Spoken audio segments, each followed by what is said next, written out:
সরকারের হাতে দেশের স্বাধীনতা সার্বভৌমত্ব নিরাপদ নয় বলে মন্তব্য করেছেন দলের স্থায়ী কমিটির সদস্য মির্জা আব্বাস। কুমিল্লাতে এক অনুষ্ঠানে এই মন্তব্য করেন তিনি। আর অন্তর্বর্তী সরকারকে ডানে বামে দেখে দেশ পরিচালনার আহ্বান জানিয়েছেন বিএনপির সিনিয়র যুগ্ম মহাসচিব রুহুল কবির রিজভী। রাজধানীতে অন্য এক অনুষ্ঠানে এই আহ্বান জানান তারেক মাহমুদ সুজনের রিপোর্ট।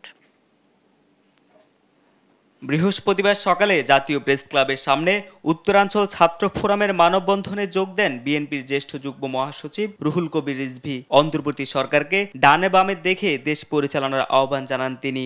বলেন, পতিত স্বৈরাচারের বন্ধুরা এখনো ষড়যন্ত্র করছে। এ সময় ঢাকা বিশ্ববিদ্যালয়ের শিক্ষার্থী সাম্যকে রাজনৈতিক কারণেই হত্যা করা হয়েছে বলে অভিযোগ করেন রিজভী। হত্যাকারীদের দ্রুত বিচারের আওতায় না আনলে পরিণতি ভালো হবে না বলেও হুঁশিয়ারি করেন তিনি।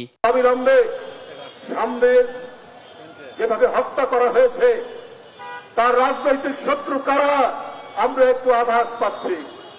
এই রাজনৈতিক শত্রুদের চিহ্নিত করে অবিলম্বে তাদেরকে গ্রেপ্তার করে শাস্তির আওতায় নিয়ে আসবে, তা না হলে এর পরিণতি ভয়াবহ হবে। এদিকে বিকালে কুমিল্লা জেলা শিল্পকলা একাডেমিতে বিএনপির সদস্য ফরম বিতরণ ও সদস্য নবায়ন কর্মসূচির উদ্বোধনী সভায় যোগ দেন স্থায়ী কমিটির সদস্য মির্জা আব্বাস। এ সময় অন্তর্বর্তী সরকারের নীতি নির্ধারণী কোনো সিদ্ধান্ত নেওয়ার অধিকার নেই বলে মন্তব্য করেন তিনি।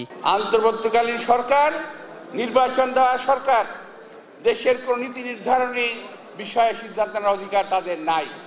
কুকুরের মুখ থেকে বাঘের মুখে পড়েছি, সিন্দাবাদের বুড়ো আমাদের ঘাড়ে চেপে বসেছে।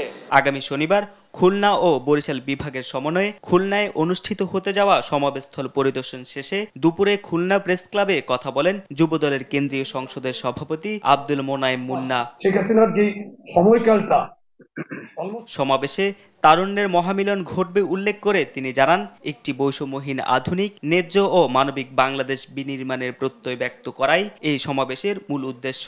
আমরা কিন্তু একদিনের জন্য মাঠের বাইরে ছিলাম। তারেক মাহমুদ সুজন, দেশ টিভি, ঢাকা।